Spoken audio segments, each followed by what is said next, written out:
madaxweyne ku-xigeenka Soomaaliland Cabdiraxmaan Cabdullaahi Ismaaciil Saydici ayaa saaka salaadii roobdoonta kula tukaday shacabka caasimada magaalada Hargeysa iyadoo guud ahaan saaka dadweynaha ku dhaqan caasimada magaalada Hargeysa tukashada salaada roobdoonta iyadoo toddobaadkan dhexdiisa madaxweynaha Soomaaliland Axmed Maxamed Maxamuud Siiraanyo ugu baaqay bulshada Soomaaliland in loo dareero salaad roobdoon oo Ilaahay raxmad lagu weydiisanayo iyadoo abaaro daran ay saameeyeen qaar kamid ah gobolada Soomaaliland iyo dadkii iyo xoolihii ku dhaqnaana ay dhibaato weyn ka soo gaadhay abaarahaasi salaadonta ay madaxweyne ku-xigeenka Soomaaliland Cabdiraxmaan Cabdullaahi Ismaaciil Saydici uu kula tukaday shacabka magaalada Hargeysa masjidka weyn ee Calimataan ayaa waxa uu Ilaahay u bariyay in shacabka Soomaaliland uu shubo raxmadkiisa sidoo kalena waxa uu ka warbixiyay gobolada ay abaaraha u daran ka jiraan isagoo halkaasi ka hadlayna waxa uu yiri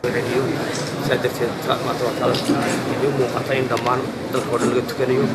وكمان دريس ما هو باقينا وقت على بالوجهه إن إسعاف الصوت يجي بدبا إن ما هو حنقبض غير جديريا إني إسعاف يقولوا دي أقولوا إذا كان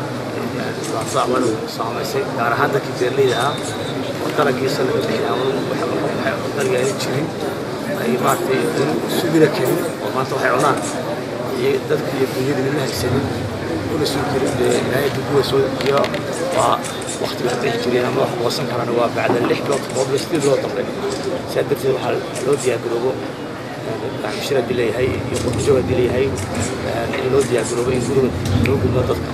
yani aad iyo baaq dheer jeedinaya iyo dhammaan beesha caalamka iyo ciidamada islaamiga iyo kasoo joogaan inay ku soo gudbaan madaxweyne deegaanada ugu daran abaaraha ay saameeyeen كان هذا وطن واحد قبل من الرجاح قبلي أوضل السنة الأخيرة ولا وصل درن أيوة كم من الدول صحيح حكم الله نديك الدجال ولا قاعدين يجددين أبارها بعض السنة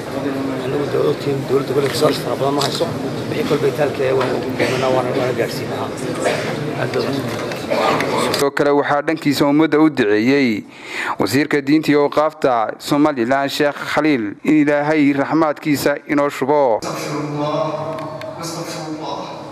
اللهم اجعل هذا البلد آمنا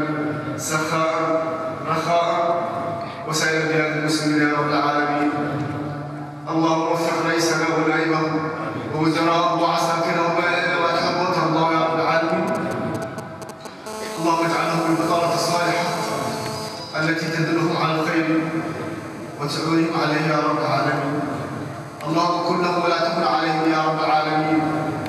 اللهم لا تدع لنا في مقامنا هذا ذنبا الا غفرته